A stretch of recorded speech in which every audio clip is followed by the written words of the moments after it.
Hello, welcome back to Game Hydro. Today we're doing a video about Godzilla X Kong Titan Chasers, which is a new MMO RTS in the and based off of the MonsterVerse franchise. So we're going to go over some tips, tricks, cheats, strategies, etc.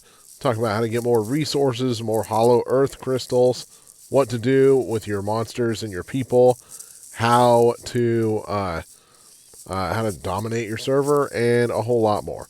So, obviously, up at the top left area, you got your quests up here that essentially tell you the next thing that you can do. These will absolutely carry you through for quite a while. You'll make really fast progress if you follow these. It'll tell you usually what the next best thing to upgrade is. However, tap on the icon on the left and you can do two things. First of all, it doesn't give you an automatic way to claim the rewards like it does in most other survival MMOs, kind of like this one, or survival MMO RTS is kind of like this one. So you can automatically claim stuff just by tapping the button in, for example, Dark War Survival and Last War Survival, but not really in this one. You gotta tap the little icon on the left side. So claim, tap the mission complete button to get your chest rewards, and you'll get lots of rewards by doing this. Now we're current, and be sure to go down to all of the daily quests and whatnot too. Those will give you rewards, and they will also enable you to open these chests up here for even better rewards. And then you got very large rewards at the final chest. 20,000 chaser experience, 20,000 monster experience. Let me click back into that one. You got biodata, bioacoustics, titanium, daily trial bonus box, which has shards in it, experimental alloy to do structural upgrades on your titans, etc., etc., etc. And then, of course, this one, fast way to do this is just to hit claim all and keep hitting claim all until it totally grays out. If you're doing an upgrade and you want to speed it along, of course, as long as you got the speed up pills, you can use those. You can also piece it up with however you want to. Okay, don't want to do that. However you want to divide these up, or just hit it automatically.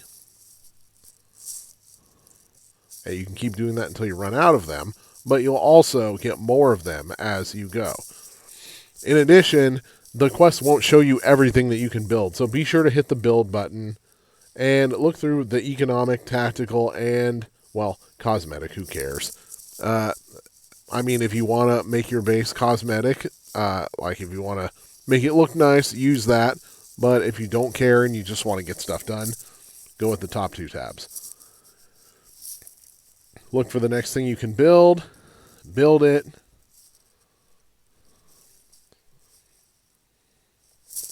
And then out in the map area, after you build a whole bunch of stuff, for example, after you train troops and whatnot, you can do rescue marches, you can do expeditions.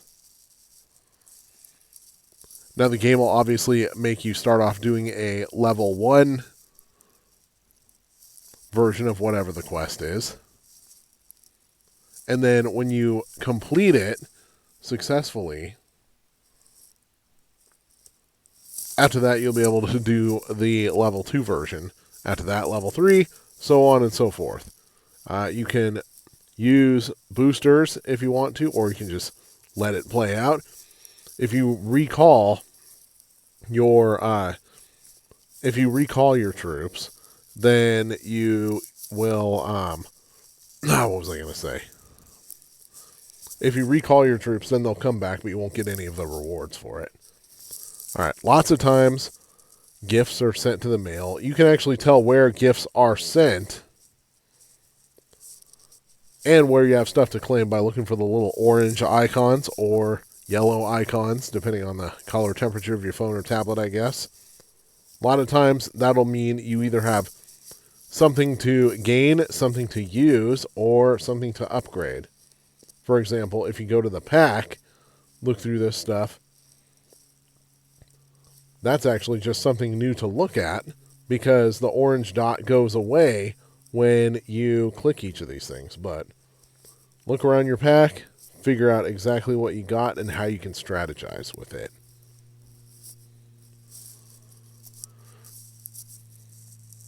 If you need to be protected from being attacked or attacked, dear God, attacked or scouted for a while, not attacked, then you can use that shield, and you usually start the game off with at least one.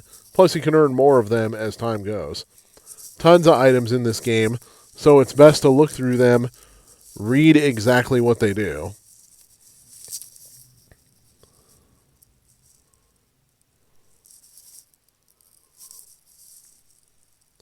Before you go too much further.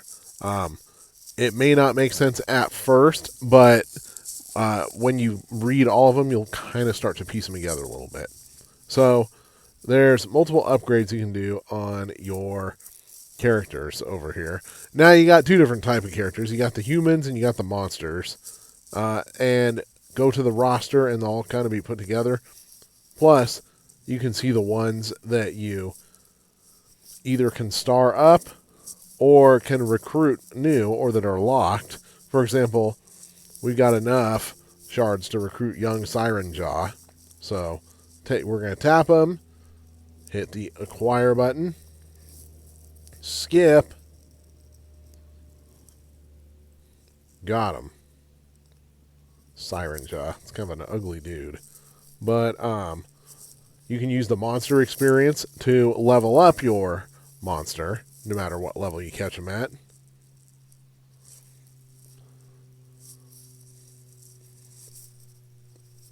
And to upgrade your monsters beyond a certain limit, in this case level 5, you're going to need to upgrade the Orca M device, which is in the Monster Biodome, and you have to have the Monster Biodome at a certain level in order to do that.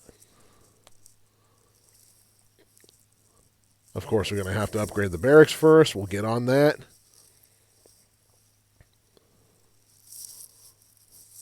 Now over here we got the chasers, which is the humans. So if you go to the quarters for the chasers, then you can view them without having to view the monsters too. They don't necessarily have the same level restrictions as the monsters do. And instead of taking a monster experience, obviously they take chaser experience. Now, one of the interesting things about this is that so far as we can tell, there are not necessarily different rarities other than the star level. And the star level, of course, you can upgrade. There's not different rarities of characters. No commons, no rares. And their stats increase significantly as you level them up. Let's use Kenzo as an example. He's got 900 health, 1400 damage, 160 haste, and almost enough shards to where we can star him up. Level up, massive damage increase, pretty good health increase. No haste increase. But who cares? The attack went way up, and each successive level up does even more of an increase. Tap on this 3x3 menu up here, hit Full Metal Guardian, and you can access the Battle Passes. If you purchase the Elite Pass, which costs $6.99, then not only can you claim all these Elite Pass gifts, you can even claim all of the free gifts too. Anyways. And of course you can keep the free gifts, or claim the free gifts at all times. Now, these will actually get sent to your inventory. They don't get sent to your resource count right away. Food, metal, wood, energy, etc. And that is a very good thing because resources can be stolen by other players if they attack you. So only use those items when you actually need them in order to complete some construction or do another project. Don't just blow out all those items at once. Fuel acts as the energy in this game, and anytime you can watch an ad video for more fuel, plus you can use any of the fuel items that you have picked up over time. Same with stamina. This also acts as energy. You can also watch ads for stamina. Go over to the campaign mode, which is in the top right corner. Well, first of all, be sure to participate in the events as much as possible. You can see the past events, the current events, and you can earn rewards, not only participating in the events, but especially when the events end. But also, be sure to go to the campaign mode. There's two different ones. Story, which involves the people, and Wilderness, which involve the monsters.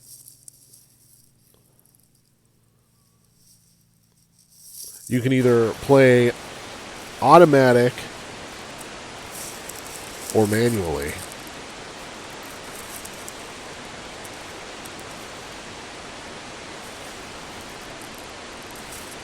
Make sure to hit the auto button if you want the characters to use their skills automatically. However, if you're in a tougher battle and you want to strategize a little bit, then you can hit manual instead. How the hell do I turn off this waterfall sound? Alright, no option here. And on the left side, you'll see 2x and 3x. If you want to speed up the battle to 2x or 3x, you can do that. And you can use the skip button to skip over all the dialogue if you don't care about the story. Alright, waterfall's gone. There's all kinds of little story bits in this game, which pop up non-stop. If you go to one of the levels that you have already beaten, you can choose to use some stamina to auto-play the battle. You can only do it a certain amount of times per day. But you'll get big rewards, just as if you were to play that again. Experimental alloys here. Biodata.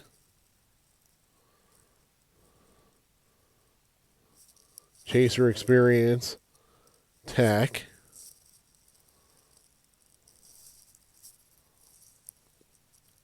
So use those to upgrade your people.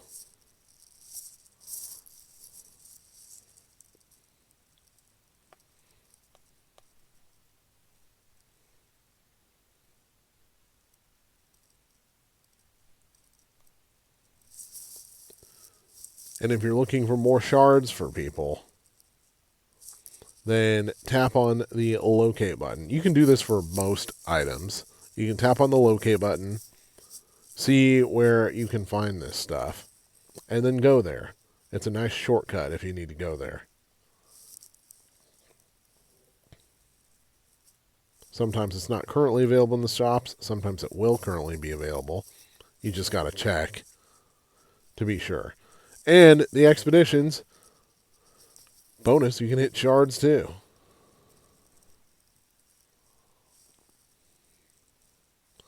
And you can check out your character's profile. But unlike a lot of other games of this type, you cannot necessarily get free diamonds, or in the case of this game, free, what is it, Hollow Earth gems? Hollow Earth crystals, just by doing that. Alright, so you can go to the headquarters to craft new equipment and other goodies for your heroes. Hit view equipment to view what you already got.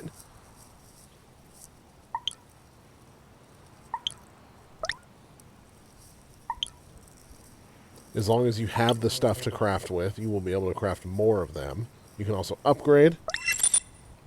For example, we just upgraded the one that she has. Now it's tier 2, which gives a expedition damage bonus of 4% as opposed to the 2% that it did last time. There are other things you can do with the headquarters. You can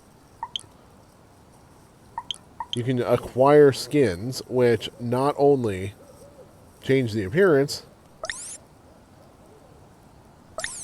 but they actually give some stat boosts sometimes. Very minor stat boosts. You're probably not going to notice them too much, but they give stat boosts. You can obviously upgrade it in order to build more buildings.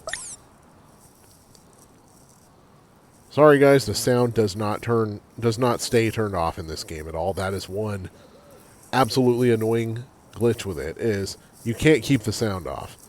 And then over here, training camp, you can train troops, keep them training permanently, basically. You want to have as many troops as possible. Half of the game is a numbers game. The other half is... Why is the music starting? Okay, never mind. The other half is having more highly upgraded soldiers as compared to before. Alright. Yeah, I've given up trying to turn the sound effects off for this stupid video. Hopefully it doesn't suck too much. Alright, final thing that we want to go over is how to save battery life. Go up here, and this is the options menu. This is where you can turn off the music, turn off the sound, or turn them on if you want. Normally you can also change the volume. Okay, there we go. Let's do it this way. You can't change the volume unless you have it on. Under the graphics department, there's 1,000 different ways that you can modify the graphics. You can change the resolution, and this is a super high resolution. And keep in mind, I'm playing on an iPhone 13 Pro. My phone is powerful, but it's old. Not the strongest. So, putting it to 120 FPS would probably send my battery life down the drain. That's true.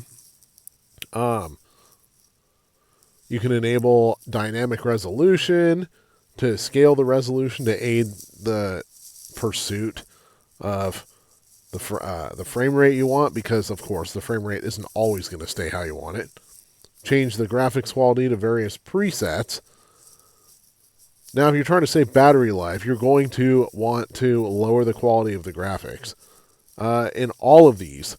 And there's a ton of options. You might not even know what they do. Anti-aliasing. Haven't heard that phrase since the, late 90s PlayStation 2, Nintendo 64 type of days. I mean, obviously it's still a thing.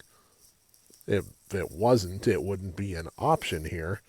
But all that just to say there's a whole buttload of options here, some of which require you to restart.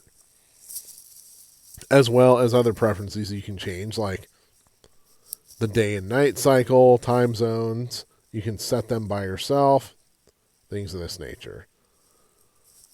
By default, this game wants to give you notifications about everything, but if you set your phone to allow the game to let you, or to allow the game to give you notifications, then I highly recommend going here and only turning on the notifications that you actually want to see that will be useful to you.